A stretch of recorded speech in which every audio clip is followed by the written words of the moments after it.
Hello, everyone. I'm here today talking to Mr. Stephen J. Shaw. Stephen is a British national who has studied and lived on 3 continents. He trained as a computer engineer and then as a data scientist before starting his first film project, Birth Gap, at age 49. He maintains the position of president of the data analytics company he co-founded, Autometrics Analytics, LLC. Stephen holds an MBA graduate business degree from ISG in Paris, France, and is continuing his studies at the Harvard Extension School. Looking very much forward today to delving into the issue of declining birth rates and population collapse, something that's not particularly on everyone's radar, and the issue of the invisible epidemic of unplanned childlessness. You have fewer and fewer future mothers, which in turn goes on and on and on. And no society in history has been known to come out of that spiral. So I'm talking today with Stephen J. Shaw, who's produced a documentary, Birth Gap, that was originally released in its first version in 2021 and later version in 2022. And he's been spending an awful lot of time delving into this particular problem. And so we're going to walk through what he's learned. Good to see you. Thank you for inviting me. Hey, thanks for agreeing to talk. So let's start with your background. We could walk through what you've been up to biographically, first of all, to situate it, and then you can expand on that to the degree that you're willing and able. So, historically, for the last 20 years, I've been involved in data analytics, what we now call data science. I'm a part statistician, part coder. I've worked with some great academics and PhDs that we have on staff in coming up with academic models, forecasting models for industries, mainly in the automotive sector. We try and do short-term forecasting. What might people purchase? What should car companies build? What should they market? What should they give for incentives? Down to a very minute level. This is a private venture? It is. And so it's a corporation that offers these services? Yeah, it's a small niche corporation that's been offering services to the world's largest corporations for 20 years. And how did you get involved in that? It was a startup in London 20 years ago. I personally moved to the US we got a contract with Nissan North America. It took me to LA, and following that, I spent like 15 years following that company hands-on until around 2015. Bizarrely, and I should explain, I'm a lifelong learner. I got accepted into Harvard Extension School to become a degree candidate to keep my data science skills up to date. And I was presented with some data that I just couldn't believe on falling birth rates. Mm-hmm. So as someone who is involved in forecasting, albeit short-term forecasting, realizing that we've got this fundamental problem with birth rates that's ultimately going to affect, well, not just the number of potential car buyers. I mean, that's the smallest problem in this overall, but that was, something I felt almost ashamed of. Why do I know this? And then you expand that to what is this going to mean for the planet? And as a father of 3, my 3 children were just about still teenagers then, I felt a sense of failure that I hadn't been preparing my children for the world they were about to enter into. Mm-hmm. We all, I think, are led into the belief that that the world's population is growing, perhaps exponentially still. That's what I would have said at that time, based on what I was learning. And I had no idea that the actual dynamics of everything from how work is going to be like, to how society is going to be like, to how pension systems are going to be like, is fundamentally flawed. And at that moment, I realized something's wrong, because you know what? The same trend was showing up for Germany and Italy and Japan. South Korea. Yeah, well, South Korea was just a little bit later, which was interesting. But something triggered in the early 1970s in Japan, Germany, Italy, and you can add Spain, Portugal, Switzerland, Austria, to cause a series of parallel trends. And yet, what I was reading from experts was that these are localized problems. Mm-hmm. That Japan, it's work-life balance. That in Germany, it's something called Rebenmutter, which is the idea that in parts of Germany, even today, for a woman to have a child and go straight back to work is really something that culturally shouldn't be done. So that might cause some people to delay parenthood. In Spain and Italy, it was down to high unemployment among the youth. Other areas, it was gender balance, etc. So all these localized reasons were being proposed. For me, as a data scientist, you could see clearly, and if I can give you an analogy, it's one of your own. You were talking to Lex Friedman. You talked about the dragon, I think, in terms of the environment context. If someone finds a dragon and they scream, there's a dragon. And I love the analogy, and I since saw that you use dragons quite a lot, so I thought I might too. And it's like you found this little dragon in Japan and the same kind of dragon in Germany and Italy at the same moment in time. And they're starting to get bigger, and I saw... So they're lizards to begin with. Right. I mean, they're tiny. They're the size of a kitten, I think, is an analogy I saw. Right. And they're getting bigger, and then suddenly they're appearing in other neighboring countries, and it's growing from there. So the idea that these are localized issues, to me, just did not make sense. So why do you think you were struck to begin with by the fact that birth rates were plateauing or declining? I mean, because the typical response to that would be either, so what, there's too many people on the planet anyways, or actually it's a net good. So now you said you're in a private company. Now, I should let everybody watching and listening know that one of the markers for the trustworthiness of a data analytic company is that people will actually pay for their information. And so, it doesn't necessarily mean that a private data analytic company is credible, but it does mean at least that they've been able to demonstrate their credibility enough so that they have paying customers, and that's not an easy thing to manage. And so you were doing short-term forecasting that was integrated into the capitalist economy, let's say, yes, to help people plan their product development and so forth. But you came across this data at a much broader level indicating a plateauing birth rate or population growth. Why did that disturb you? Why did you think that was a problem? Because birth rates less than replacement level spiral downwards. They never stop. If you have fewer children that are required to replace the parents' generation, once that generation grows up, they will, unless birth rates change, which they don't historically, they stay low once they're low, you're going to have fewer people again. So you see it as a positive feedback loop. It is. And when you then look up, well, what do you want to find examples of societies coming from low birth rates going back to replacement level, and you realize there are no examples. In fact, there's no known historical examples anywhere.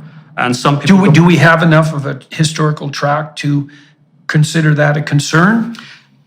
In modern times, if you look at the number of countries who've fallen to birth rates of 1.7, 1.6, 1.5, when you have no single example of a country going back to replacement level, we should be concerned. In fact, we should be very concerned. Right. I know places like Quebec, for example, in Canada, with very, very low birth rate, have tried to institute government policies that, for example, make daycare in principle more accessible to young women and in young families, although that's had pretty much zero impact on the outcome.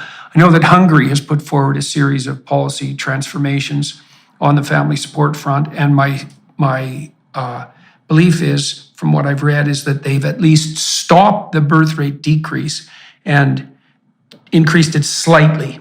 So that's the only, Quebec, it didn't work at all. Hungary, it looks like there's some minor, they're still way below replacement, so it hasn't rectified the problem in any sense. What's fascinating about Hungary was what I wanted to do was look at something much deeper than the typical birth rate numbers that we see today. I'm trying to change that. If you look deeper, you can find data that if you merge together, which I don't believe anyone had ever done before, that gives you two measures. One is of societal childlessness, and the other is family structure.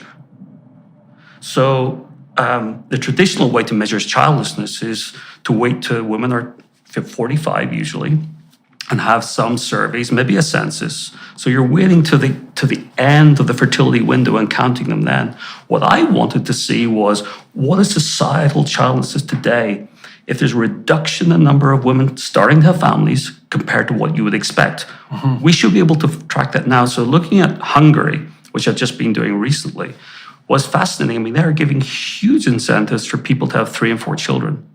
But the family structure in Hungary is not changing at all. At all. What is changing, which may or may not be linked, it's associative in some way, but causal we don't know, is the childlessness rate in Hungary does seem to be going down. More people look like they're starting to have families. And what happens then is when people start to have families, they go on because family structure is locked in globally. That's another finding. You know, And so what do you mean? So we'll go in 2 directions. What do you mean? What are you speaking about when you're expressing your concerns about family structure? Well, family structure basically is the percentage of women. We say women because we've got so much data on women, but really we should think of men and women. The proportion of women, couples, who have 1 child, or 2, or 3, or 4, or 5, or more. And if you take data for Japan, and you look at 1973, right before the fall in birth rates, the percentages of women having 1, 2, 3, 4 are identical today as they were then. 6% of women in 1973 were having 4 or more children. Today, it's the exact same number, 6%. So our focus has been completely, we've been in a fog looking at overall birth rates. What you find is in Japan in 1974, interesting year, an explosion in childlessness, which went from 3% to 6% to 15 to 21 to 30+% in the space of about 4 years. The same in Italy, the same in Germany. In 4 years. In 4 years. It's a shock. It was what I call a baby shock. And then if you look at Korea, South Korea, which you mentioned earlier, if we take South Korea, mid-90s, right in the midst of a currency shock, you see childless rates were already maybe 15% there. Suddenly it goes up to, I believe, 30%, and now it's over 40%. And this is childless at what age? Well, when I estimate childlessness, I'm taking for the given population of women, the number of births you'd expect to have at any age, and saying, how many first-time mothers were there? And when you count up the number of first-time mothers of any age group and look at the overall population structure, you can see, well, wait a minute, there's a gap opening up here compared to the number you would expect. So this is like age agnostic in a sense. Okay. And as a measure, people say, well, some of those women might, there might be a boom in the future. People might be just delaying, but that doesn't happen. There's no example of those booms ever happening. So it seems to be we've got this cycle going on that people are pulled quite quickly into this, what I call world of unplanned childlessness, if I can. I've had to coin quite a few phrases here and I should explain what I mean by unplanned childlessness. If you look at surveys, look at research, the vast majority of people want children. It's innate.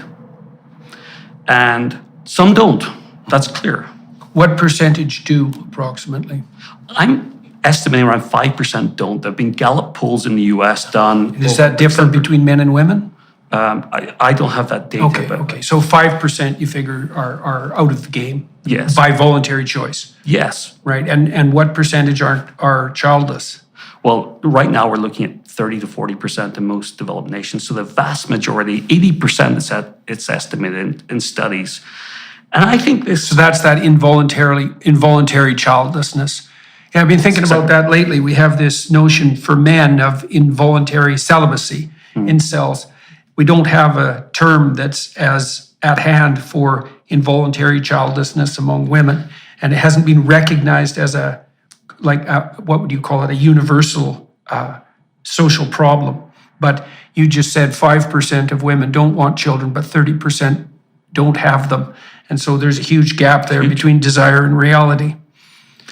I think, frankly, I believe it's the biggest societal problem that we have, and it's hiding because we haven't recognized it. And if you find people, as I did making the documentary, people who are struggling, 30s, late 30s, women particularly, but men too, who've given up in their 40s. And they're opening their heart to you with a level of what they call grief. Yeah. And in English language, grief is used for one particular context. It's not necessarily used normally for something you never had. Yeah. I think in other languages there are terms that encompass that, but it's the same emotion.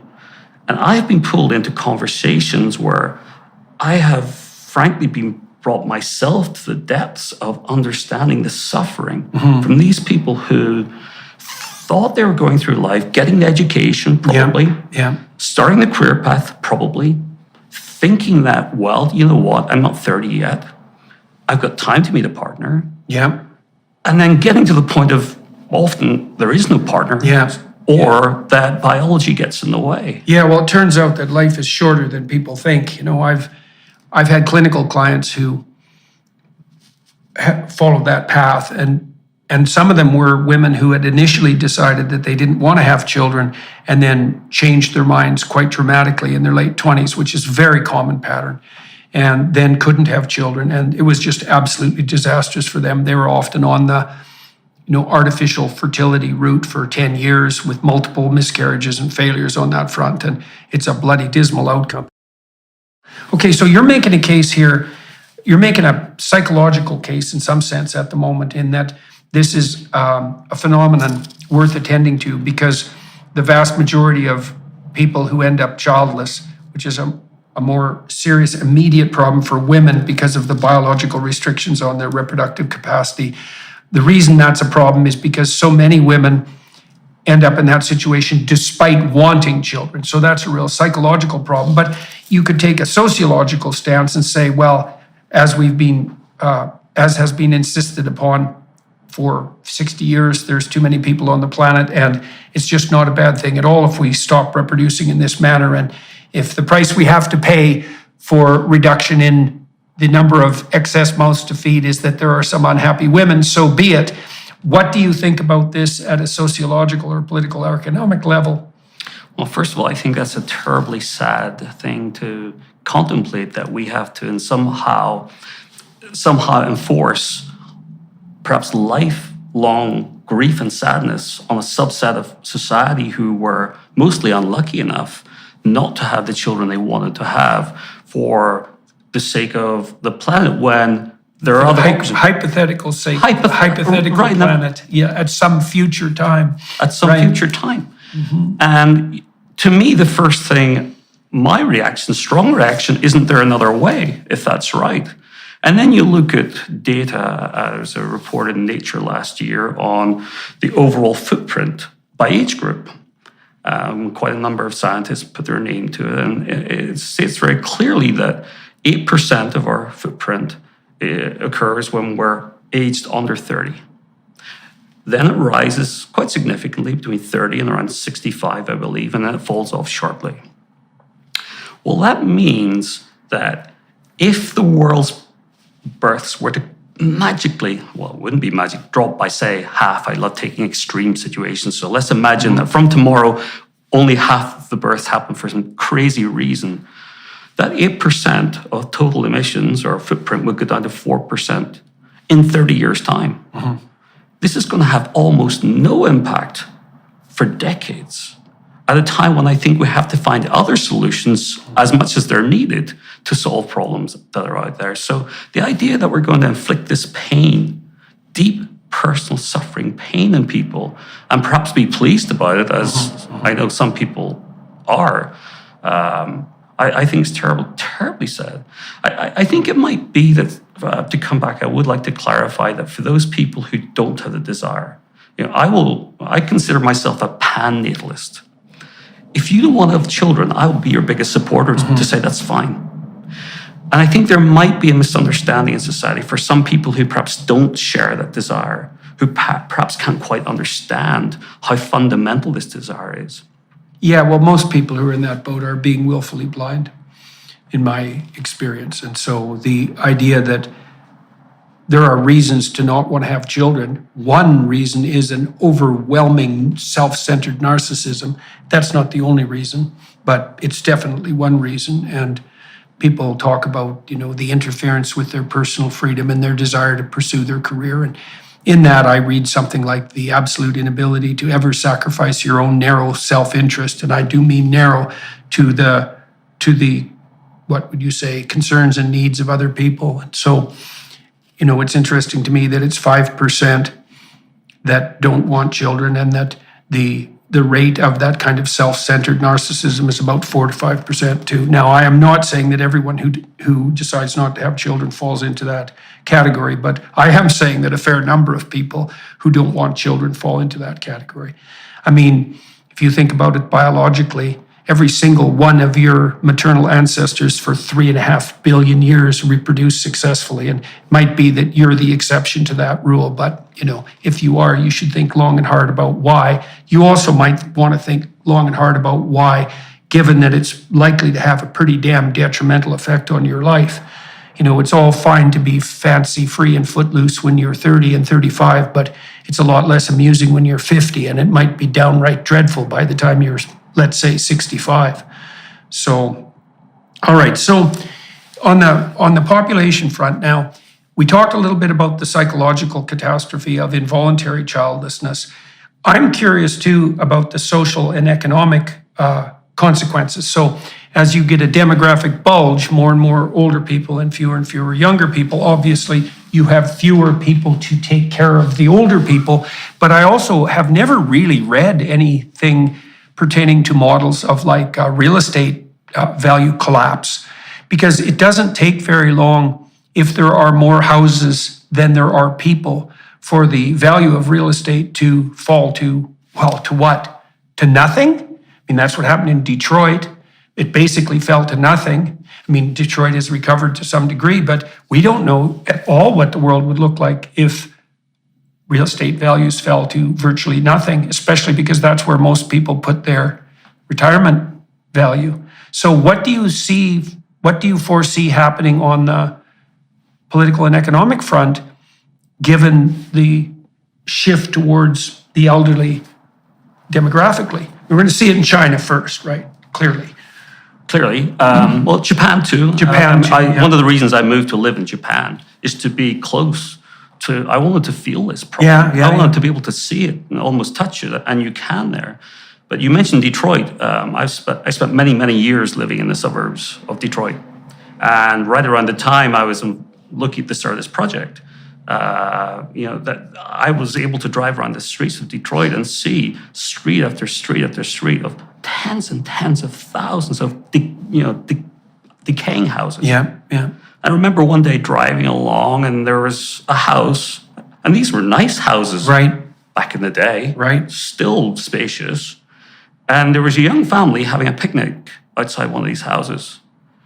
And it was the perfect setting, you might say, in every context, except every other house in the street looked like they were completely vacant, dilapidated. Around that time, listening to local Detroit news every night, it was crime, it was streetlights that weren't functioning, it was lack of safety, it was lack of functioning of basic utilities, it was infrastructure and bridges that the city couldn't afford. And of course, in 2013, it went bankrupt. So I had this backdrop to knowing what was happening to Detroit as a city. And you're right about property value. Around that time, you could buy a significant property in Detroit for $10,000. Yeah. You probably couldn't go there to ever see it because it wasn't safe at that time. Right. And you were right, Detroit has come back. So in some ways, it is a template. Well, they demolished huge tracts of houses. But how do you do that when half the houses are still occupied? You go through this period of time, unless you're going to say to people, everybody move 3 streets over now, and you do that every few years, you can't easily go into neighborhoods and start moving things back to nature, which is what Detroit's doing. You can individual houses, but you still have these scars of the empty spaces that were there. And I show some of this in the documentary.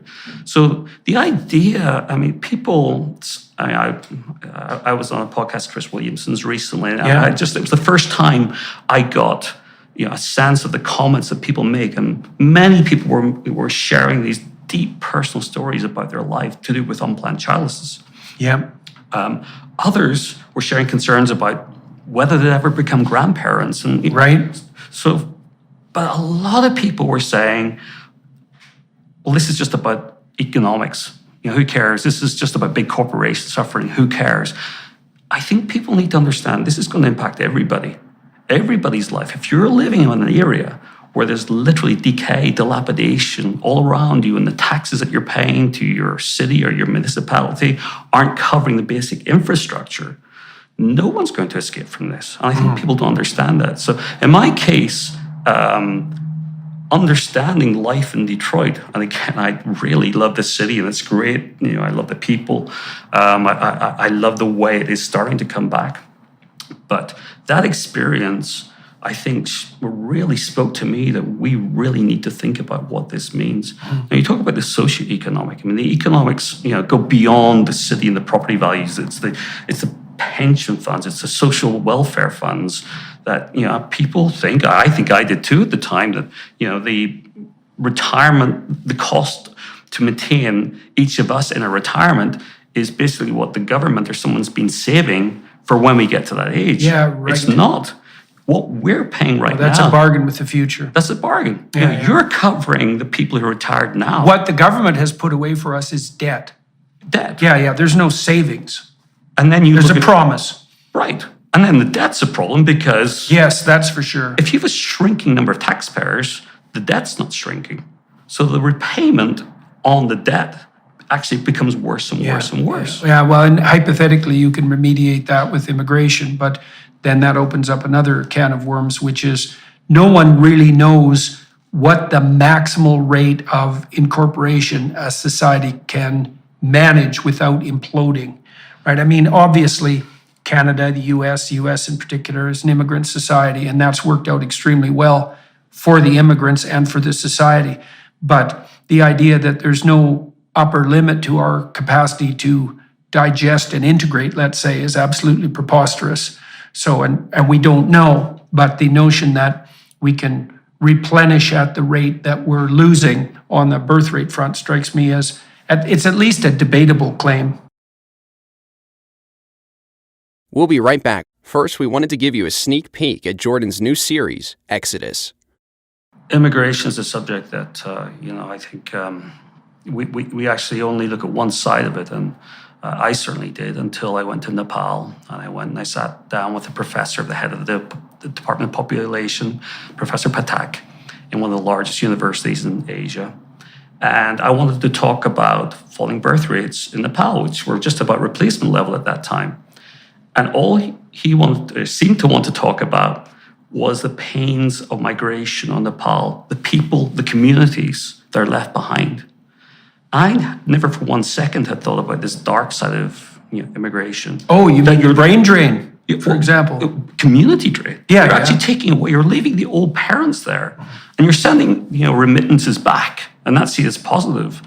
But those parents aren't really looking for remittances. They're looking for people, community, their children to be there into their older age.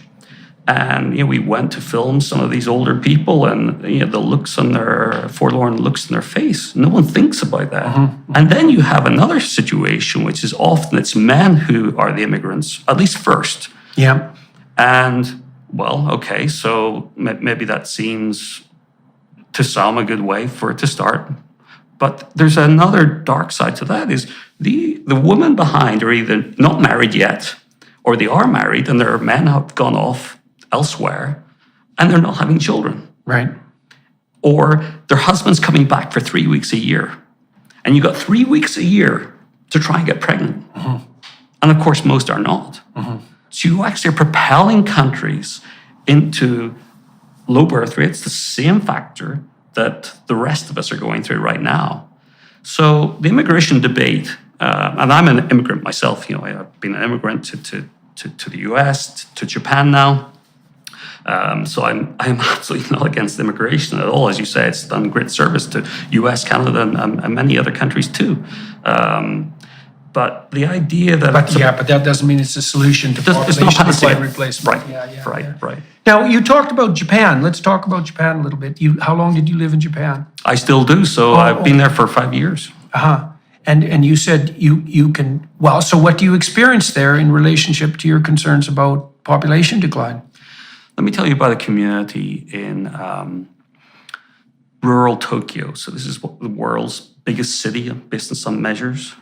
You go to the northwestern part of Tokyo, and there's an area called Takashima-daira that's featured in the documentary. 1973, the 10,000 homes in this apartment were filled with young families. And there's old footage where you see, just children everywhere. I went back with someone who was a child in those days. And, you can hear the voices of the past. And today, it's a ghost town, but it's not unoccupied. 98% of the apartments are still occupied, but they're old people. And they're mostly old women Right. living alone. Yes, and they're old women because men die early. Men die early. Right, so this is that's exactly right. So one of the things that you see as young people disappear and as the population ages is that the landscape is made up of isolated old women who no one cares about. Right. A dismal destiny for all concerned. I'd love people, frankly, to watch the documentary to really sense this, because there's one scene there, and it is harrowing. But to put it in simple terms, there's an 80-year-old woman who has no family, who's contemplating suicide because she's nothing to live for, no one to live for, and no one to communicate. No, she should move to Canada. We have a nice medically assisted death program here that's, I think, accounting for something like 3 to 5% of all deaths now. So, Yeah. there's a solution for everyone to contemplate. Yeah. Well, I just worry. In fact, there was a Japanese professor who came out the other day, a week ago, suggesting that it would be morally appropriate for the older people in Japan to consider suicide as a route out because they're a burden to society. Yeah. And now he's backtracking, saying he didn't really mean that. But it's dangerous once you start to put that out there, because there are people. I remember a conversation with a young woman in Japan, and talking about her future. And I did that with a lot of people, over 230 people I interviewed in 24 countries. And she mentioned that her grandmother was living with her family. But she mentioned the burden of her grandmother to the family. And she came out with a point that I guess many might be thinking when you're that age: why is she still here? And when you hear that, and then you meet people who are that age, who I think have still so much to give to society, they're just excluded from it. They're not. Well, it's hard if they're not integrated well, sometimes it's hard if they are integrated into a family, but it's definitely harder if they're not. It's also the case that a lot of people who contemplate suicide do that not so much because they're specifically suffering, although that can certainly be a contributing factor, but because they do believe that they are fundamentally best construed as a burden, and that the world, including the people around them, would be better off if they disappeared.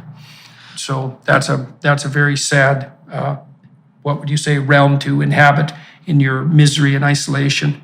So can we walk through the structure of the documentary? Yes, of course. Yeah. So it's just so everyone listening is reminded. It's called, the name of the documentary is Birth Gap, and so let's walk through the structure of it.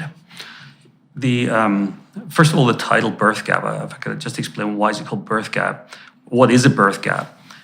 To me, it's what I defined as the gap between the number of old people to support in a society and births. So it's an indication of, frankly, a measure that we're not taking account of today. What is that ratio? So to me, to be very honest with you, whether we hit 9 billion or maybe 10, it's trivial. It's going to happen. It's going to be in that ballpark. Whether we like it or not, that's going to happen. Yeah. And what actually matters is the age structure. So Birth Gap, the title of the movie, that's where it comes from.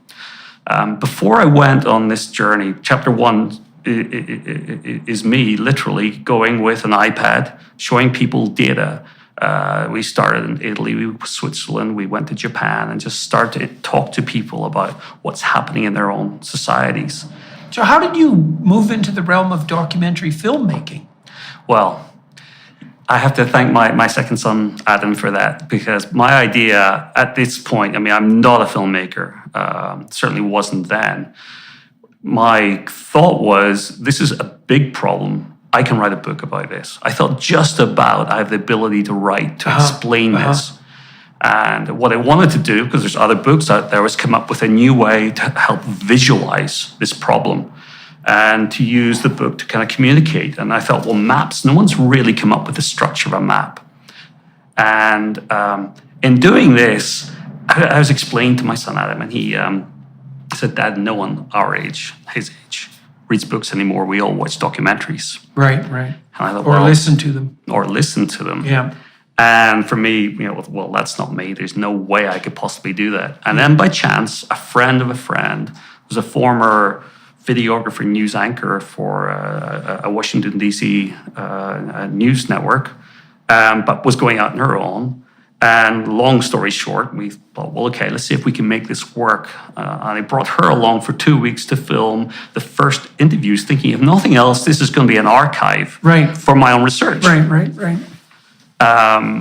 Save me note-taking while I'm listening to all of these people. And as we got into it, the personal stories opened up of people who you could see them contemplating the future of their lives. Like one springs to mind, a young elementary school teacher in Switzerland, 30 years old, a young man.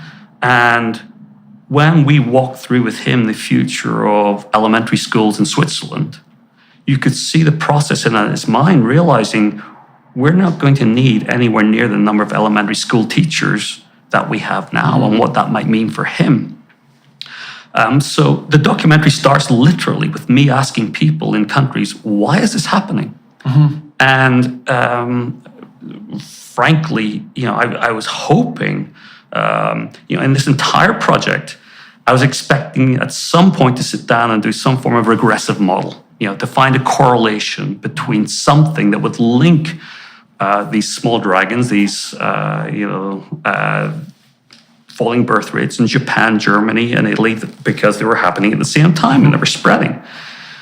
I never got to that point, and I'm very grateful I didn't, because I probably would have found something like, ice cream sales, happened at the same time, and some spurious thing would have come up. It's very hard to identify well, it seems obvious that, one of the causes, the distal causes, I would say clearly, is the promotion of the birth control pill. But even that is a somewhat shallow answer, because there's a very specific set of social and economic realities, zeitgeist, that even made the invention and distribution and acceptance of the birth control possible, right? You had to have the psychological stage set for the acceptance of that technology, the demand for that technology, before it could be developed or implemented. And so, so you started the documentary, you're in chapter 1, you're starting to ask people what's going on. What are they telling you? Yeah, well, no one had a clear answer. And that, maybe that was overly simplistic, but what I was trying to do was find some common thread. But let me just, if I can, talk about contraceptives, because there's a wonderful counterexample. The contraceptive pill was not legalized in Japan until 1990. And it was only legalized because Viagra was legalized. And at that point, women said, wait, you've been blocking the contraceptive pill and now you're allowing Viagra. And at that point, it was made accessible. So you had the precipitous decline in birth rate. From 73, you had an increase in mass abortions. So this was a societal issue with or without. Right. So that shows that it's something deeper than the something deeper. And also, if you look at other countries, particularly UK at the time, France too, US, where you also had access to the contraceptive pill, you were not seeing falling birth rates. And a lot of people would say, well, it's obvious it was industrialization. It was something to do with urbanization. But the correlations aren't there. If you look at, well, why did this only happen in those 3 countries? And the answer comes back to, I'd love people to see it unfold in the documentary, but it's a sudden increase in this unplanned involuntary childlessness happened in Germany, Italy, those countries at the same time. Well, it's definitely the case that as women become more educated, they have fewer children. And that's now, the precise causal pathway there isn't obvious. One simple suggestion would be that it is a matter of accidental delay. I mean, I've seen this in my daughter. My daughter, although she had terrible health problems and that complicated her life a lot, she had initially thought that she might want to go be a physician. But that's like 12 years. And she was also very oriented towards having children. And she's managed to have one child despite her health problems. But that desire to pursue an intense educational pathway does exist in conflict, certainly with an early start to family development. If you presume that that doesn't matter because you've got time, you're not going to find out that isn't true for 10 years in your own life, and maybe the culture won't find out that's true for like 30 years. I mean, we still tell young women who are 19. I made a comment that was clipped on an Instagram reel by someone about the fact that we always lie to young women about what's going to be important in their lives.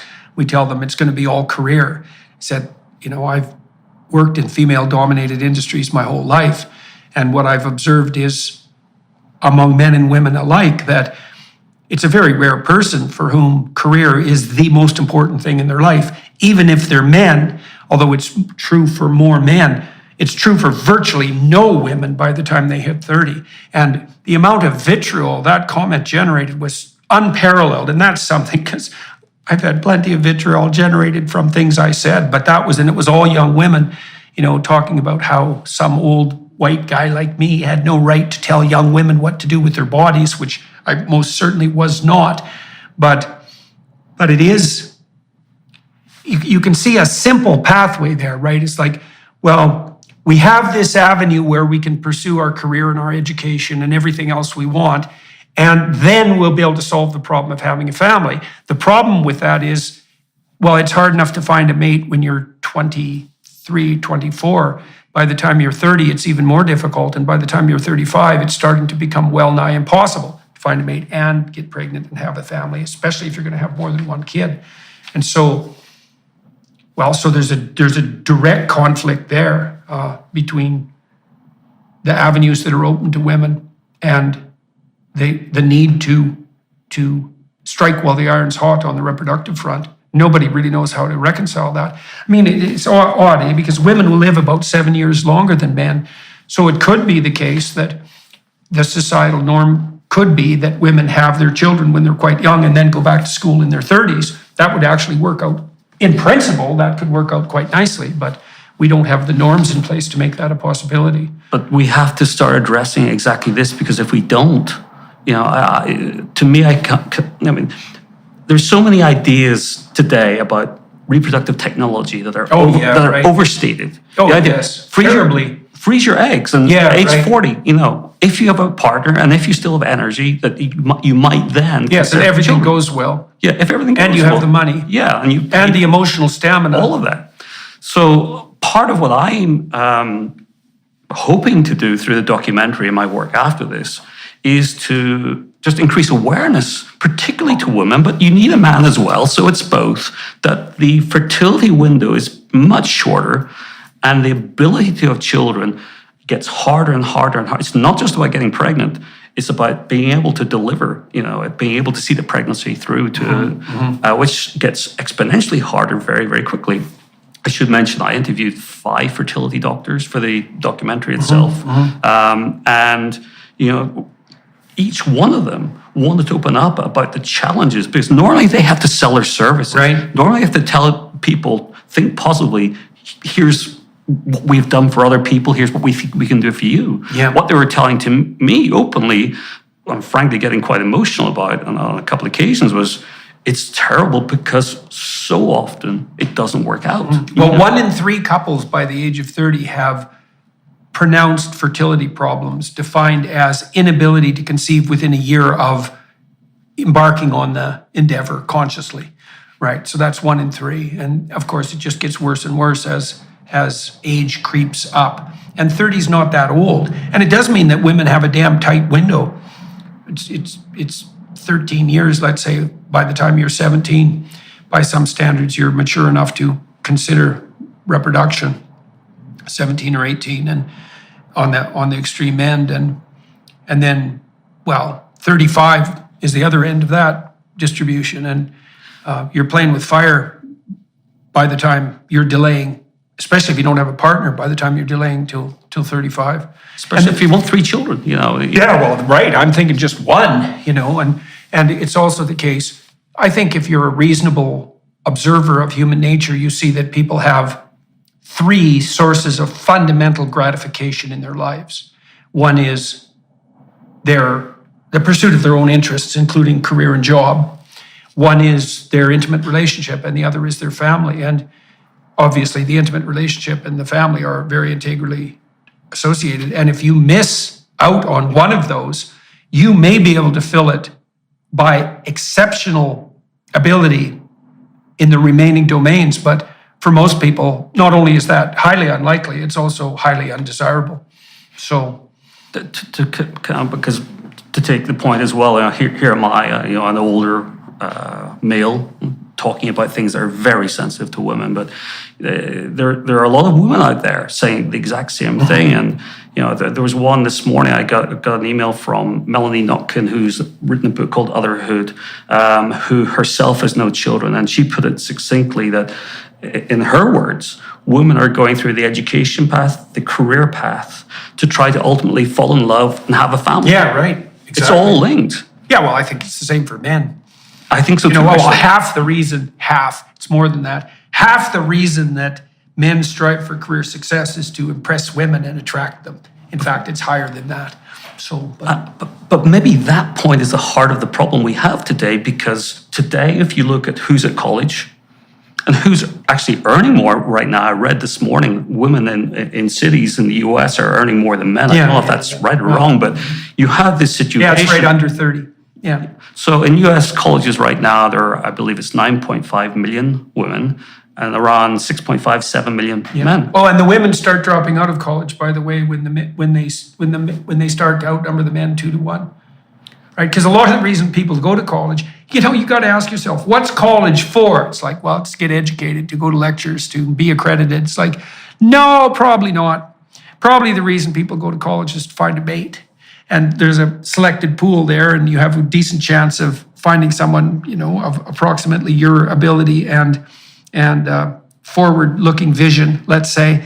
And the reason people are willing to shell out between $150,000 and $250,000 for 4 years is in no small part so that they can find a mate. Well, and if you demolish that by, radically decreasing the number of available men, for example, you're just going to blow the whole enterprise out of the water, which is already what's happening.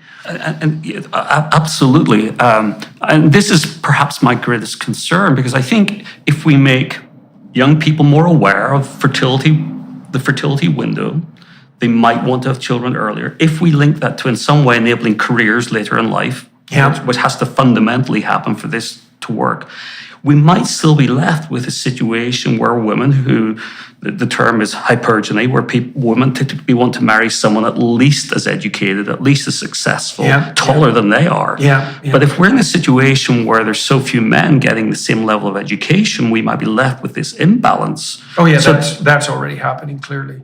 Yeah, it's very difficult for women to overcome the hypergamous instinct, because they're trying to redress the imbalance in terms of reproductive responsibility. And there's no evidence at all. You get a little bit of flattening of hypergamy in extremely egalitarian societies like Scandinavia, but it certainly doesn't disappear. And so that's built in at a very fundamental biological level. And I don't think any casual tinkering on the anthropological or sociological front is going to shift that a bit. So that's a big problem. It's a big problem. It's also the case, too, that if marriages where the wife out-earns or out-statuses the husband tend to be comparatively unstable and violent. So, now you can lay that at the feet of the men if you're inclined to, but in some sense it doesn't really matter, because that's the way it is. And so the women are unhappy and the men are threatened, and that's just not a good recipe for marital stability. So everyone loses in this situation. Let's talk about another country, Thailand. So you would think, if you'd asked me how many women are in college in Thailand, I might have said 15%. I have no idea, but no, it's 55%. 40% of men are in college in Thailand. So you have a similar shift even there. And what's happening to the men? The documentary, we went to a temple where monks are trying to rehabilitate young men who fell out of college or didn't go to college, moreover, yeah. what they did, age 16, 18, was turn to alcohol, was turn to substances, Yeah. to drive taxis because they could get some cash, because there was no point trying to compete with a woman. Yeah. So you have these deep societal problems, but yet I want to be really clear that the answer to this is not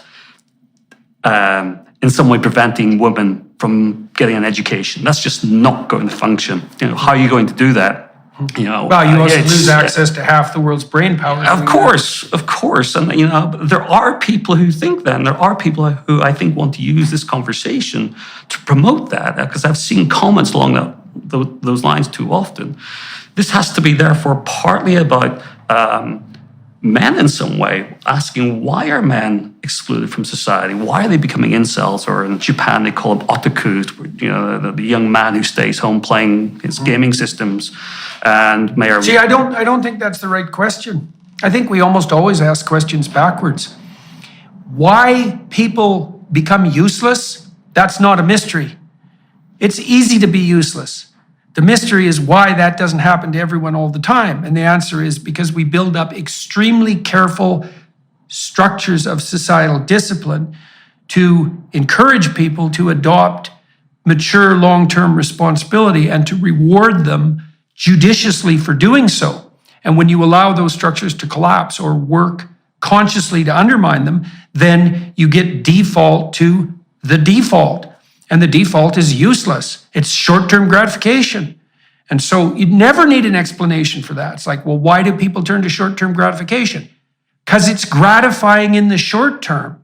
It's easy.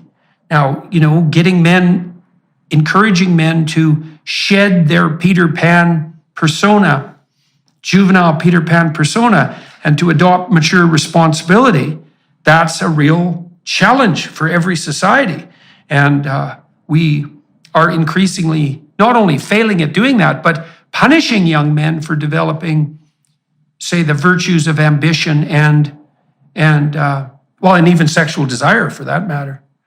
So, all right. So, chapter 1, you went and interviewed a variety of people, and just started to flesh out the territory. How does it unfold after that? Well, it comes to the point where I realize. There's a moment I realized there is a connection across all of these countries, and it's to do with this structure of the family.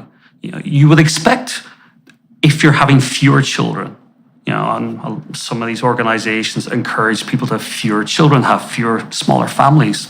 You would expect if they had any success, or if people were doing that, you would have a lot of families with only one child. But actually, singletons are actually really quite rare in life. And they're no more common today than they were 30, 40 years ago. So I started to discover... So you see people with 0 children. Right. That's the only... How do you get a fertility rate of less than replacement level? It's either the number of people having one child or none. So connecting that allowed me to start to ask more questions about childlessness and about aspirations in life. And that really moved I see. So it's not a matter of small families. No. It's a matter of no family. That's right. And then it's a matter of involuntary no family. That's right. Okay, got it. And that's why I didn't end up doing any regressive analysis, because it's a counting problem. We were counting this the wrong way. You just simply need to look at the number of people having one child, 2, 3, 4, and you find this gap, and you find that gap getting wider and wider, and it effectively explains the entire fall below replacement level. But there's there's really good news here too. The best news in all of this is that if the majority or significant number of those people who are involuntarily unplanned childlessness, as I call it, if they were having a family, they're not going to have one. They're going to have, in the same proportions, 1, 2, 3, 4, 5 plus. It's all about having that first child. So the documentary... Right, well, the second child's pretty straightforward after the first. And once you've got 2, you're already completely screwed. So you might as well have 3. Well, that's... Then the kids start to take care of each other, by the way, too, which is something that parents don't understand, is that, you don't, if you have 8 kids, it's not like you're taking care of 8 kids. The kids start to form their own society and take care of each other. Yeah, and there's great examples of that in the documentary, or at least on my journey.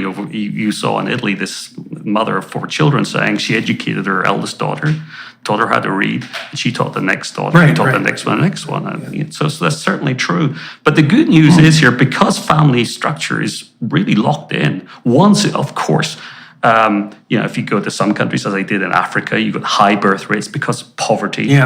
Somewhat access to reproductive, services, but mostly that's covered now. Mostly it is.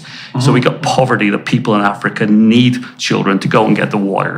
But a lot of good things are being done on that. That poverty level is coming way down. And we're seeing in Africa, on average in sub-Saharan Africa, just to cover that briefly, the average woman is having 1 less child every 15 years. It's around 4 now. So in around 30 years' time, we're looking at Africa starting to get down toward replacement level. It's on the same path. Yeah. That's the reasonable assumption based on the data right now. So once you get to that point, and this is what I think the world of demography really skipped over, is that it's not the same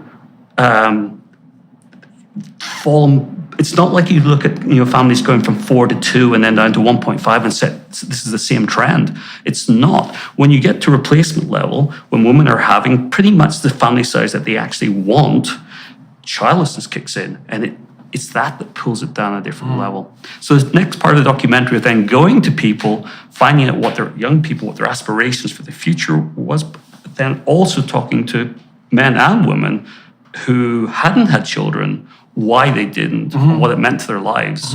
And that gets quite... So what do you find on the aspirational front? And the majority, the significant majority of people, young people, expect or want to have children someday. Right. Now, I do have some concerns, but I have no evidence for it, but it's just a natural concern that what we're seeing in the world today, perhaps this over-focus on the environment is through fear. Yeah. Persuading people more than you would normally expect to not think of children, but I have hope around that because it's this internal desire. Really I does seem think to kick in. it's not so much fear that's interfering on that front. I think it's actually demoralization, right? Because this is especially true for, let's say, decent young men who would like to be moral actors. If they're told continually, which they are, that all of their male pattern behaviors, for example, in school, are disruptive, and that their male ambition is nothing but a reflection of the tyrannical patriarchy, and that any interest they might evince towards women is part of the predatory pattern of male behavior, then it demoralizes them. Literally, it makes them feel like their natural proclivity for ambitious striving, let's say, and sexual desire is immoral. And the people you hurt the most by doing that are the people who have a moral heart, because the ones who don't care, and the ones who do. I had a friend, his name was Rob Durnan, and he fell prey to this anti-male narrative very early in his life. This is like 40 years ago, 50 years ago, and he was definitely guilty about his role as a patriarchal male, let's say, and he did everything he could to adopt a kind of nihilistic Buddhism and just take himself out of life.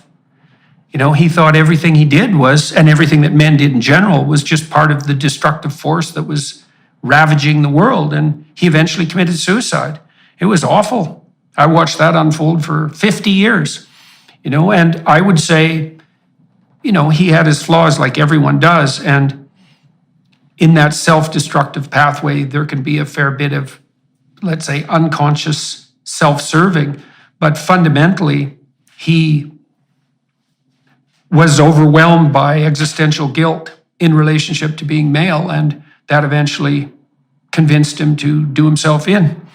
It was quite the catastrophic voyage, all things considered, and I know perfectly well that that's not rare, because I've talked to thousands of young men who have been demoralized to the point of suicide. And that story is, I'd say that's the archetypal story.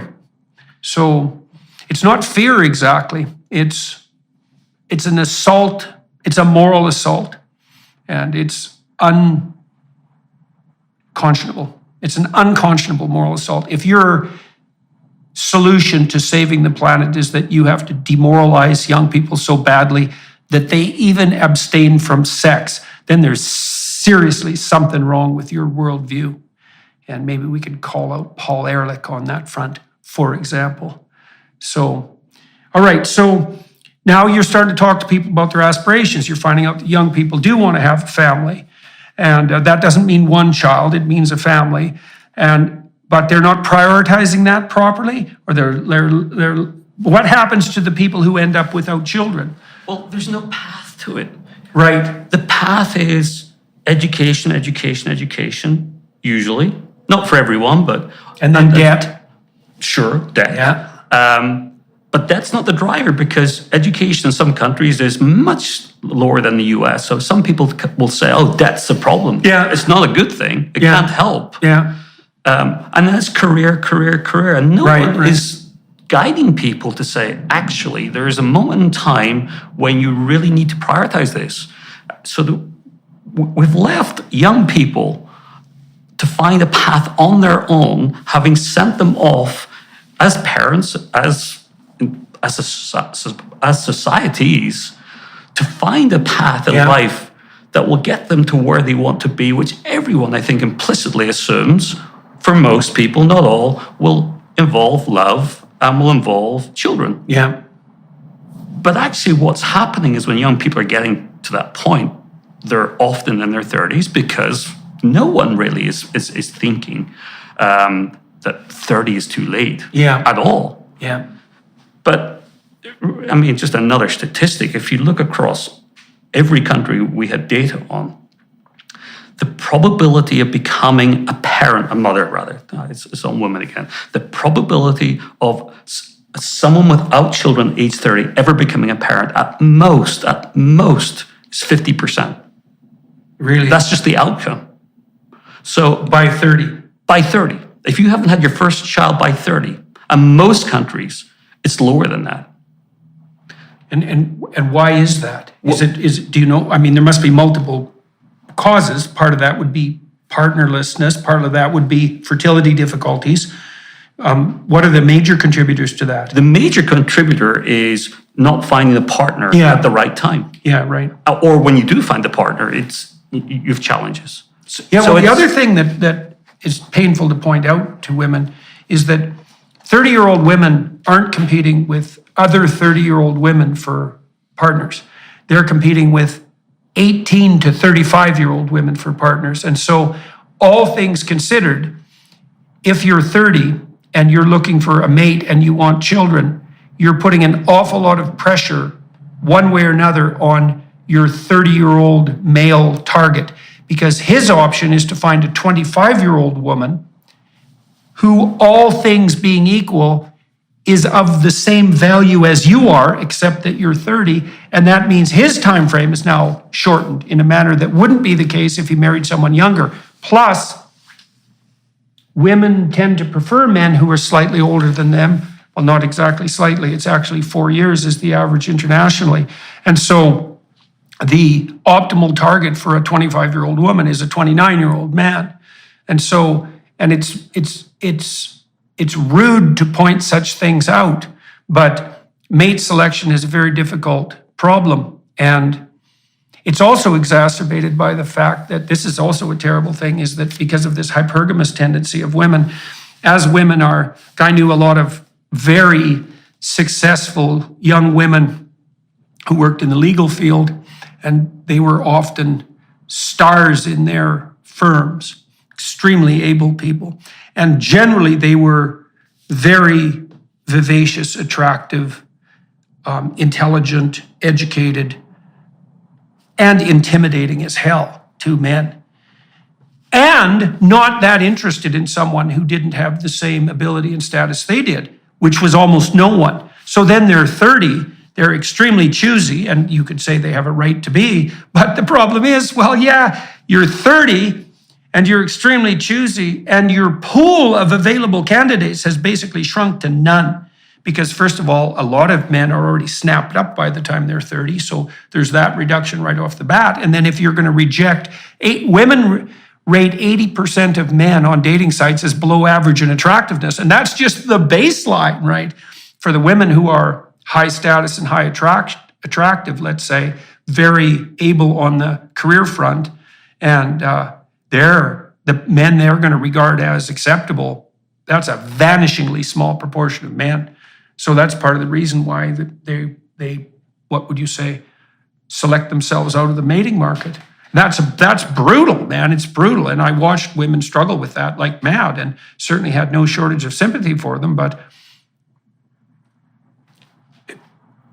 the mere fact that you're sympathetic to someone doesn't mean that the brute reality that confronts them has been altered in any manner whatsoever. A couple of points on that. So I agree with all of that. What I see, and I get to, often once or twice a week, have a coffee with a young person who has reached out, and you know when you talk about the documentary or friends, someone wants to talk to you about something personal. Uh-huh. And a common conversation would be women more than men. They've been dating someone for 5 years. Yeah. They think they might want to, well, different scenarios. They think they might want to settle down and have a child with them, but they've never talked about it. Well, it's only been 5 years. Right.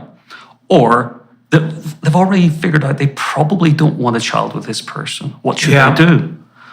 Or, worst of all, they've just broken up because they've been dating this guy for 7 years, and he's now got another girlfriend who's 25, and she's pregnant. Yeah. Oh my God, yeah, that's a brutal situation. Brutal. Yeah. But those are real life stories. Oh yeah, all that's very common.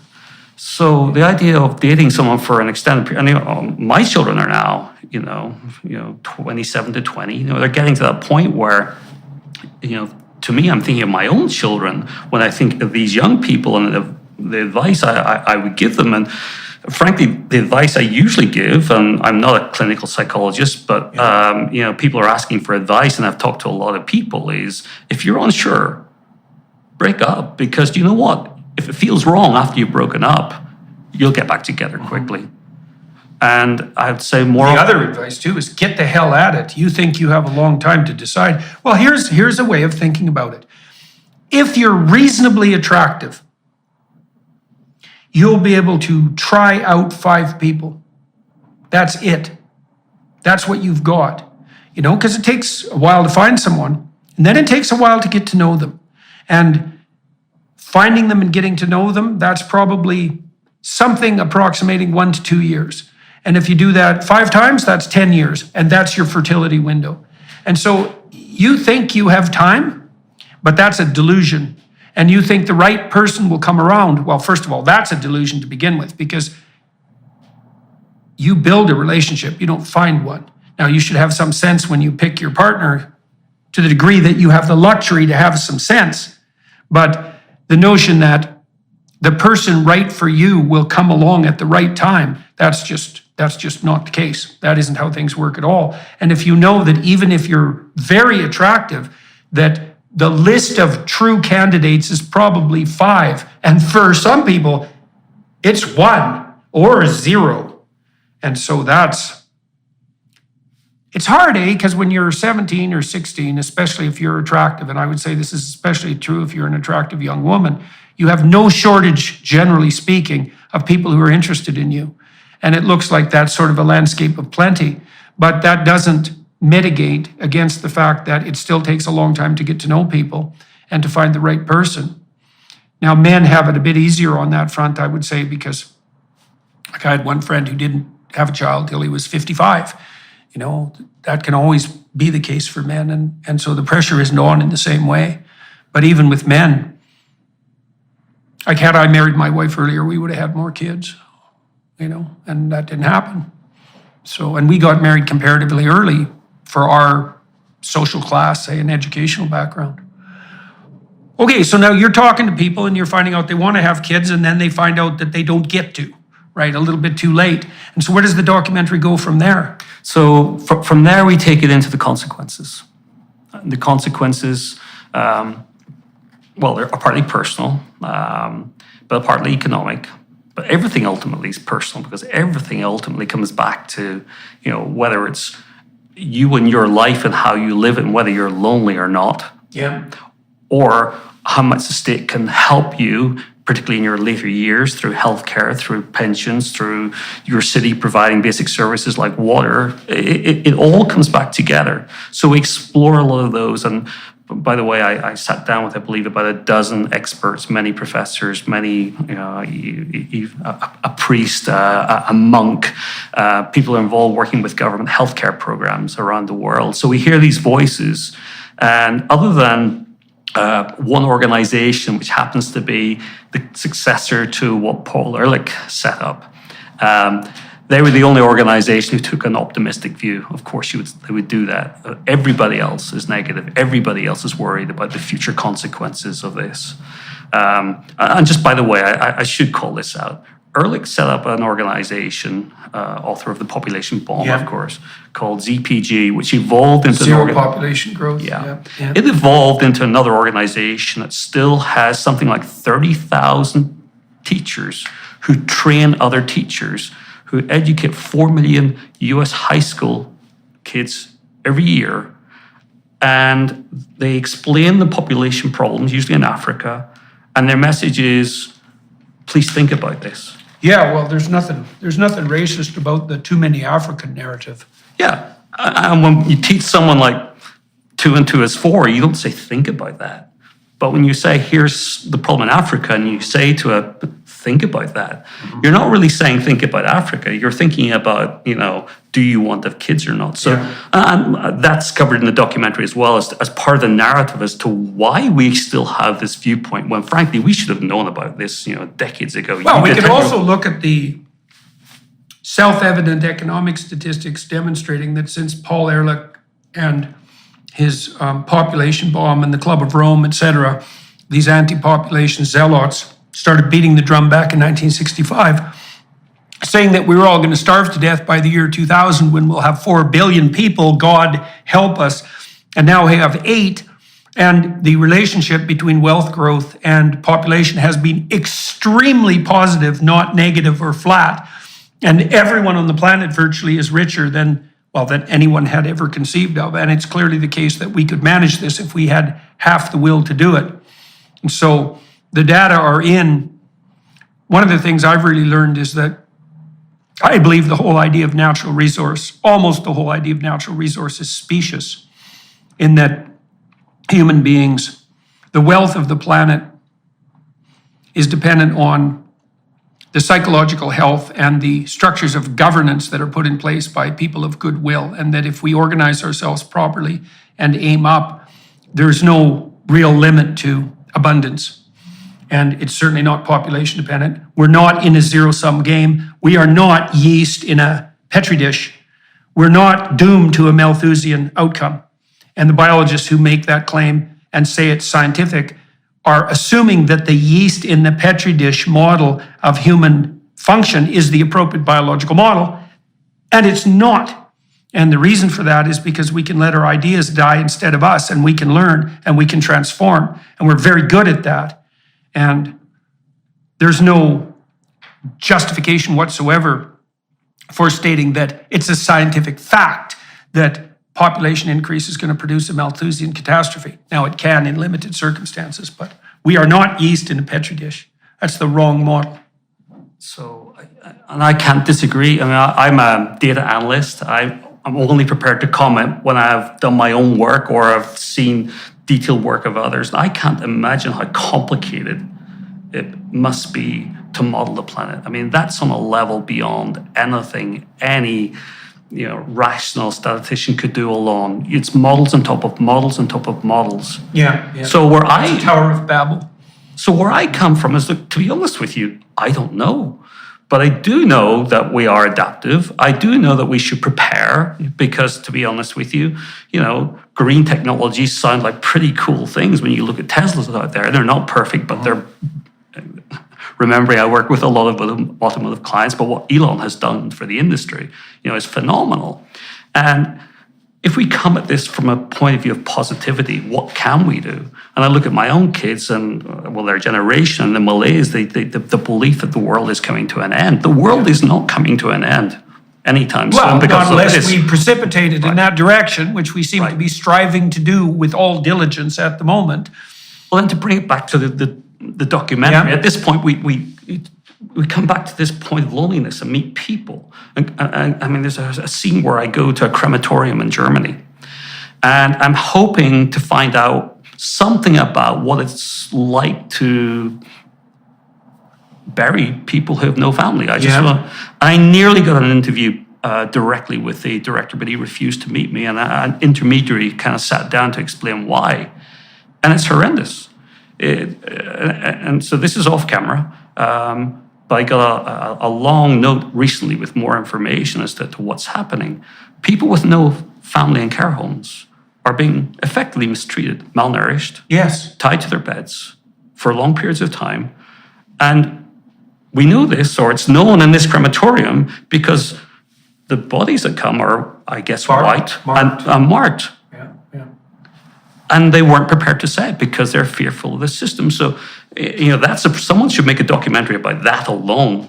But it tells you that the life of these people without family, and we can't see it because these people, whether it be in that suburb in Japan or in Germany or anywhere else, these people are spending their lives in their homes alone, hidden from the world. So, Well, the thing is, in our culture, we only seem to be able to apprehend life until about 30. Like, that's our vision.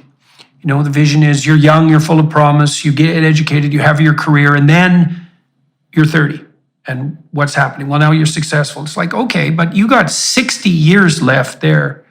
What are you going to do with that? Well, how long is your career going to run you? Well, lots of people think about early retirement, and that's particularly perhaps the case if you're successful economically. So let's say you retire at 50. Okay, fair enough. You got 45 years left. What's your vision for that? Well, now you're alone. You don't have a family. You don't have a partner.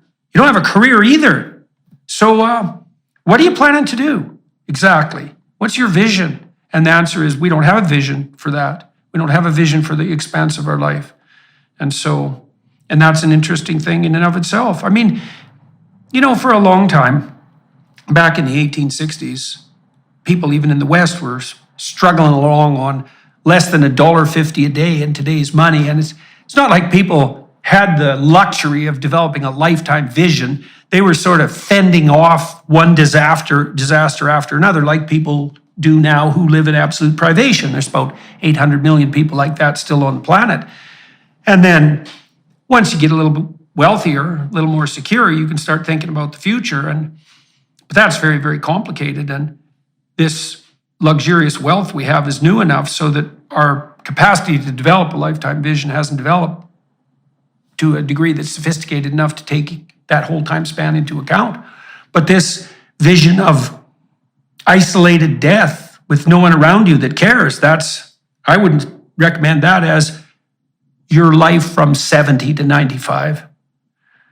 It's pretty damn dismal. So, Jordan, it's going to be worse in less industrialized nations, because you go to Brazil, and as professors there, I met 3 of them, the phrase they used was, we're getting old before we got rich in Brazil. right. So they can't provide the infrastructure resources to the elderly on a level comparable to what we can.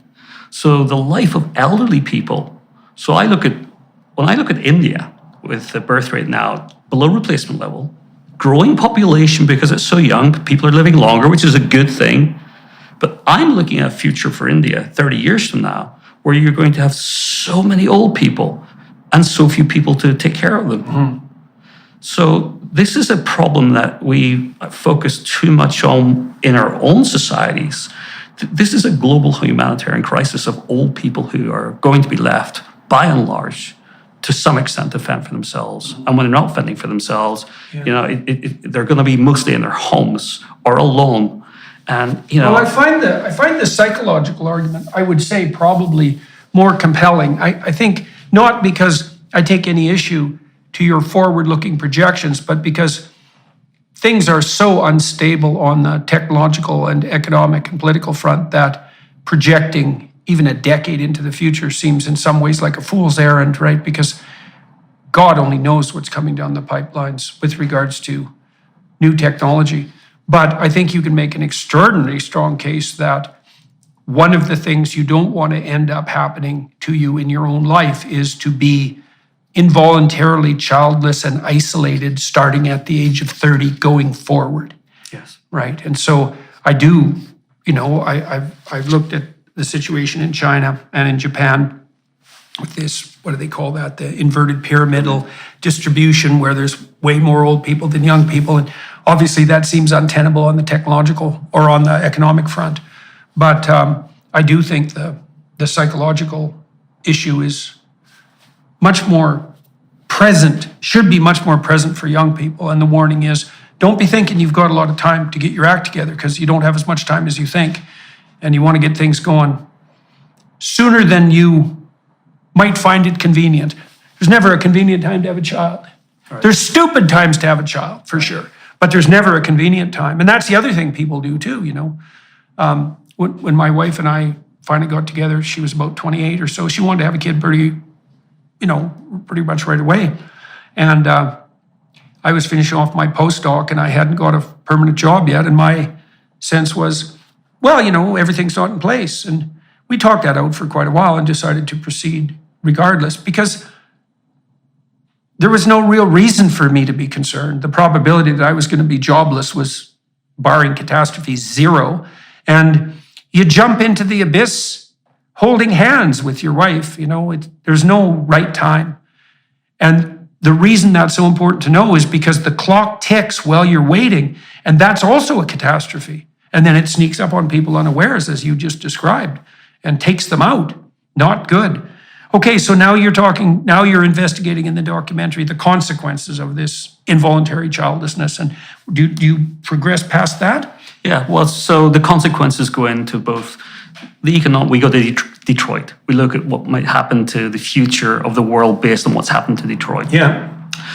We look at, briefly, future pension systems. We look at AI technology, but only very briefly. It's an area that I'm sure many people, like you mentioned technology just now, but a comment for me is that robots don't pay taxes. So simply saying there's something... They also don't necessarily want to take care of you. So we'll just see how that works out. And I think they're going to be expensive. So the idea that AI is a solution just like this is probably oversimplified, possibly very oversimplified. But of course it has a role. Technology definitely has a role in this. But we can't just turn away from this subject and say, let's not worry about it for that reason. The final part of the documentary, and I have to credit a friend, I thought I was done after filming in probably 18 countries. I thought, well, this is enough now. I can see the global pattern. And this friend in LA said, no, you haven't finished. You have to go to Africa. And you have to go to other countries like Bangladesh. And India I'd already been to, but I wanted to more filming. I wanted to go into, we went to slums in Mumbai. We went to slums in Rio.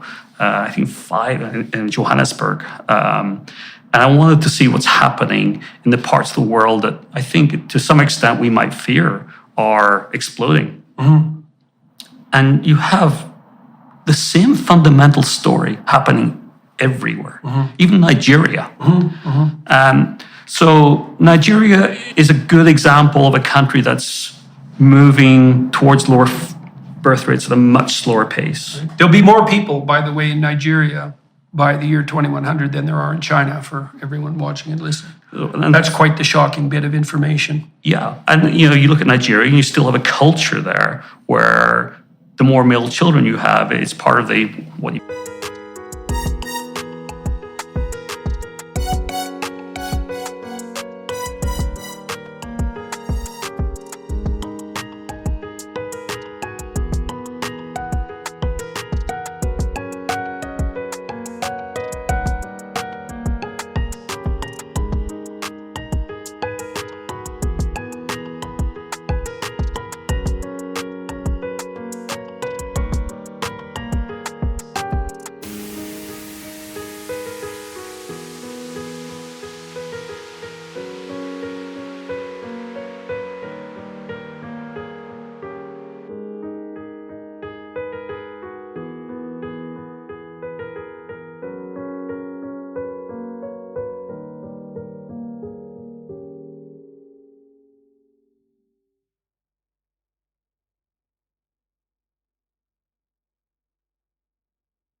you might say that the bravado that you have, it's like how that's many that status reward. status.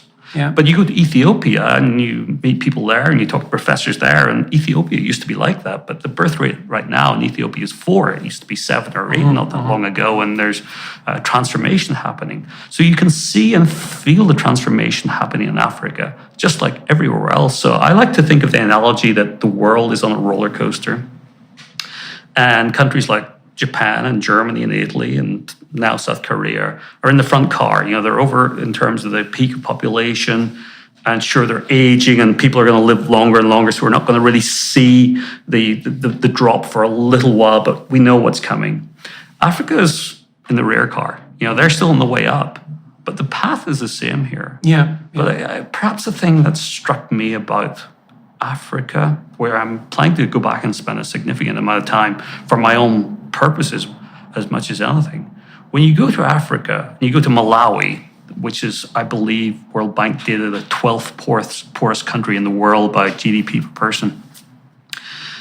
And you go to a community and people are laughing, smiling. And you go to kind of an area, it's not even a soccer pitch, it's nothing like a soccer pitch, but there's a soccer ball there. Yeah. There's no rules, but you got 30 kids running and screaming and laughing. Yeah. And we're there, and they come and say hi for a moment, but they want to get back and play soccer with each other. And to see that sense of community and that intergenerational community, maybe in some ways part of a solution here that we've, I think an argument for me is that we've lost a sense of community for one reason or another.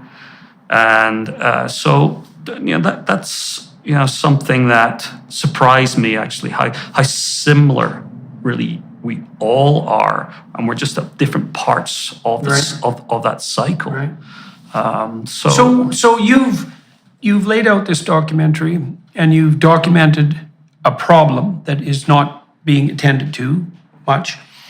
That's a very pervasive problem, and that's going to affect virtually everyone personally and sociologically. We talked a little bit about pathways. It's one thing, obviously, to diagnose a problem, and that's not a straightforward thing to do, to see the problem and then to diagnose it. It's a completely different order of things to start thinking about what might constitute an acceptable alternative. So in Hungary, what they've done, you probably know this, is that if you're a mother in Hungary and you have one child, you're now exempt from income tax at the federal level for the rest of your life, 25%. And then that scales up to 100% for 4 children. And the idea there was both practical and cultural. So the cultural idea was we need to signal that we value motherhood and children. And one of the more powerful signals that society has access to is economic signals. And the Hungarians have stopped the decline in their birth rate and tapped it up slightly. They've increased female participation in the workforce, by the way, 13%. So the feminists had objected, or some of them, that the Hungarian government was just turning women into baby-making factories, which is a hell of a, nasty epithet, I might add. But what's happened is the reverse, is more women are working now than before. And I suppose that's because they get to keep more of their money, and they can make childcare arrangements more straightforwardly and all of that. They've knocked the divorce rate down substantively. They've increased the marriage rate. They've knocked the abortion rate down 40%, 38%, with no compulsion, right? It's not as easy to get an abortion in Hungary as it is in the US or Canada. And the legal limits there is 12 weeks instead of the 16 weeks, which is about what Americans think it should be. But the point is, these alterations in policy have produced increases in fertility, increases in the marital rate, decreases in the divorce rate, decreases in the abortion rate, and those look arguably like desirable things. Do you see, and we talked a little bit about the fact that women live 7 years longer, and so in principle have a time, let's say 8 years, where they could have children without really being at a competitive disadvantage on the economic front with men, assuming that it is a competitive landscape, and that's also not particularly obvious to me. I mean, what have your thoughts turned to what might constitute an appropriate pathway forward for young people? Well, I certainly would quite boldly say what will not work, because there's so many examples of things that have been tried and tried and tried and tried. Now, we'll come back to Hungary in a moment, because it is very interesting. But if you look at baby bonus programs globally, at best what they do is temporarily increase the birth rate, and then you see a dip, and the dip usually goes below where it was before. All you've done is bring forward the people who would have had kids anyway. Right. So and you look at the amount of money, certainly Japan, certainly South Korea, are spending on kindergarten. That doesn't seem to help. Quebec, it didn't make a bit of difference. No, it isn't. It isn't lack of childcare that's causing this problem. And it's not income either. No, right. And a lot of people think it is income. It's a natural thing, I think, for people thinking, well, if I had a little bit more money, or at the right time, or my apartment's too small. But actually, what you find is that when people have more money in their pocket, birth rates go down. They do other things. It's like, not yet, we can take this vacation. Well, I also think that their expectations for what constitutes sufficiently prepared for children also change. Like I said, when I was in Montreal, I was already educated. I had a job. It was clear I was going to get a job, but my standard for what was sufficient security and opportunity for my children rose along with my horizon of vision on the economic front. And it's also not the case that more security makes you liable to take more risks. That isn't how life works. You have to jump into children just like you jump into a marriage or into your life, for that matter. I think that's the key point. So ultimately, Hungary aside for a moment, and also Russia in the past, has had similar programs where they have put significant benefits in place that seem to have worked for a time. But vast majority of financial incentives or even societal changes, such as kindergartens, have very limited effects. Very limited indeed. Now, if we come back to understand the fundamentals of the problem, is this unplanned childlessness issue. Perhaps what Hungary might have got right, and I will never, frankly, tell someone you should or should not have an abortion. That's your choice. That's not something I want to have any say. I don't believe that's my right to say that. That's just my personal position on it. But what Hungary might have done, and you stated a moment ago, is just make it more positive, the idea of parenting. Something that people want to do. That's what they're aiming at. The Hungarians do understand. So their president, Katalin Novak, a young, dynamic woman who is their symbolic head of state, was very much involved in the formulation of these family policies. And she knew perfectly well that part of what the goal was to culturally elevate the, let's call it the sacred significance of motherhood, something like that, to put the mother again on something approximating the necessary pedestal. You see this in Catholic imagery all the time, is that, of course, in the Christian tradition, Christ is obviously the central figure of redemption and divinity, but there's strong competition symbolically on the part of Mary, because it's Mary and the infant. And I would say any society that doesn't hold the mother and infant as sacred is doomed. Right? For obvious reasons, since we all had mothers and we're all infants, if you don't value that, whatever that value means. And when my wife had little kids, she was treated pretty damn dismally, I would say. I used to go out to restaurants with her and just watch when she entered in with the kids. And there was a lot of sneers and a lot of, casual mistreatment. They were a nuisance, and that was extremely annoying to me to watch, because I don't think of kids can be nuisances if they're not well behaved, but there's something wrong with you if you think children are fundamentally a nuisance. And it's definitely the case that we don't value the contribution of young mothers in our culture the way that we would if we were wise. And that's a very difficult problem to solve, right?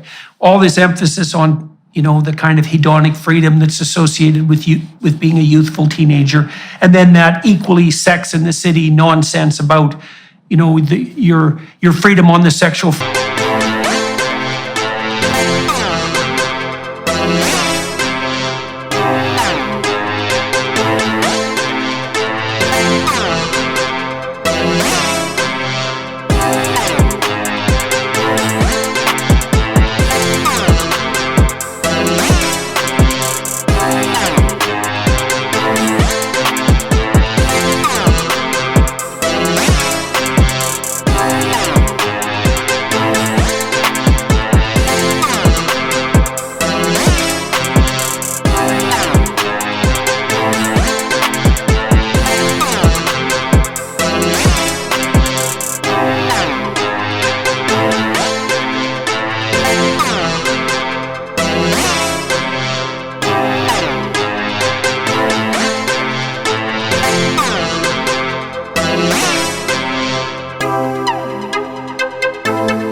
front while you're pursuing your career. It's so bloody juvenile that it's almost incomprehensible.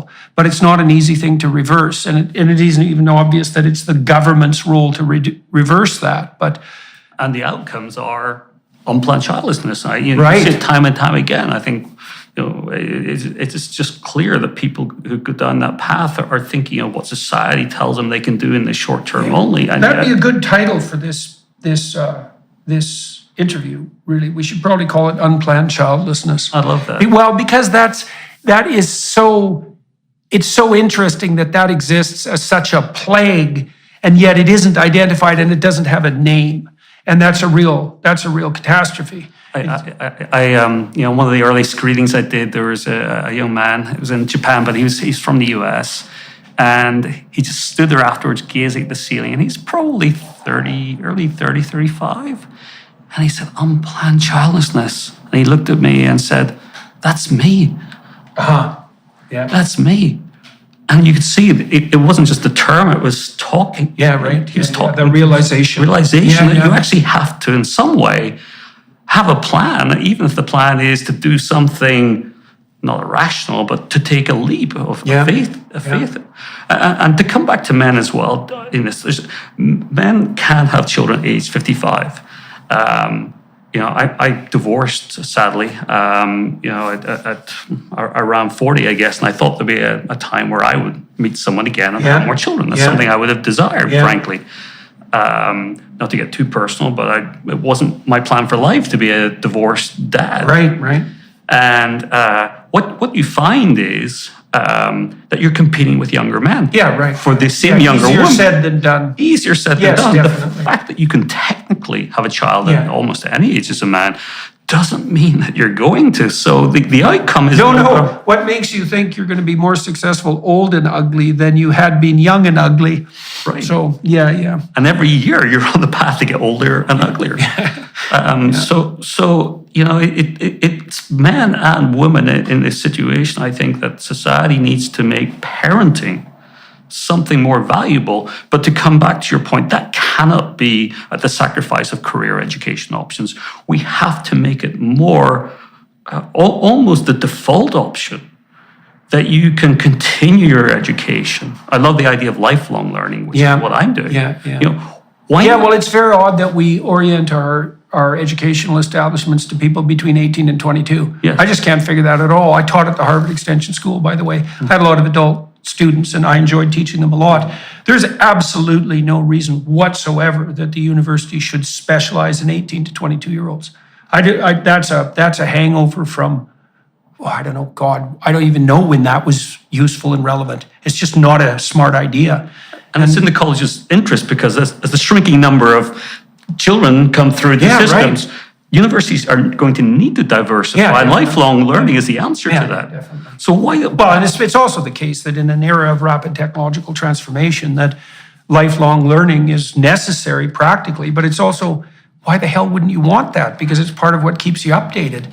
I remember the first class I took at the extension school. It was in statistics, and I went to my first class, probably dressed like I am now with a leather briefcase. And everyone else, I was not the oldest at all. Yeah. But everyone else is in jeans and t-shirts and backpacks. And I haven't dressed like that for decades. But I went out and I got a couple of t-shirts and a backpack.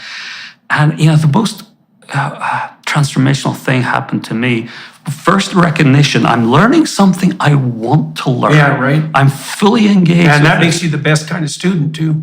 I think so, but everyone else, there were Harvard College kids there taking summer classes, and there were people older than me. It didn't matter. Yeah. We were all I love together. teaching at the extension school. I mean, at Harvard, the undergraduates in the formal school were smarter than the people on average in the extension school. But the extension school people were a lot more motivated to learn, right? There was no one not attending because they were there because they wanted to be there. Right. So I'm probably asking questions that I actually took a psychology class, probably in the building of this William James. Yeah, William James, yeah. Yeah, and again, I was there with a lot of even high school learners at a summer school program. But I realized the professor's enjoying the questions I was asking because they're just different to the questions. They're serious questions, eh? Yeah. So When were you there? I started in 2015. 2016, I would have taken the psychology, probably 101, of course. But, the point is that the recruitment cycle for many career options is linked to the education cycle. So you can't change one without the other. You have, and if people say, well, it's fine. Certain companies allow recruitment later in life, but it's not the normal thing to do. It's a risk. So if you're a woman or a parent taking time out to raise a family because you think you want to do that exclusively earlier on, that's a risk today. You might not get on that path and you might not get the recruitment. I don't really buy that. I don't really buy that because I had one student, for example, Shelley Taylor, Shelley Carson. She came back to Harvard as a graduate student in her 40s. I was younger than her as her supervisor. She'd been an airline stewardess, pretty middle-class life, had been out of the academic stream for quite a while and was quite a lot older than most of the graduate students. And she hit it hard and developed a bang-up career, and she's managed that quite successfully. And I think that that's not normal, it's not the standard practice, but it's by no means impossible. And given that women do have that 7-year advantage in terms of lifespan, you think you're out of the running on the education and career front when you're 35, you're out of the running on the reproductive front. Yes. You're not really out of the running on the education and career front. And I've seen lots of people hit the education ground running in their 30s, mid-30s, sometimes later, and have a whole new career. I mean, Jesus, at 40, you can still have 30 years at your new career. Yeah. So that's a very optimistic way of looking at it. And so, all right. So, well, for everybody watching and listening on YouTube and its associated platforms, thank you very much for your time and attention. And to Stephen Shaw for agreeing to talk to me today about birth gap and about the issue of declining birth rates and population shrinkage. Bringing that to everyone's attention, bringing the issue of unplanned childlessness to everyone's attention, because that's a crucial issue here. To note the existence of a problem and to give it a name is to bring it out of the darkness and to unshroud it, let's say. And that's an extremely useful thing to do. And I'm going to talk to Stephen for another half an hour on the Daily Wire Plus platform. I like to spend half an hour with my guests investigating how their pathway through life made itself manifest to them, both in terms of the problems that gripped them, the concerns they had, both voluntary and involuntary, and the opportunities that presented themselves as a consequence. And so if you're interested in that, then please head over to the Daily Wire Plus platform. You could consider supporting them in any case. They have also worked diligently to make the kind of conversations I had today possible, and that's much appreciated. To the film crew here in Vancouver, because that's where I am today, thank you very much, and thank you all for your time and attention. Good to talk with you. Yeah. Yep, you bet. Hello, everyone. I would encourage you to continue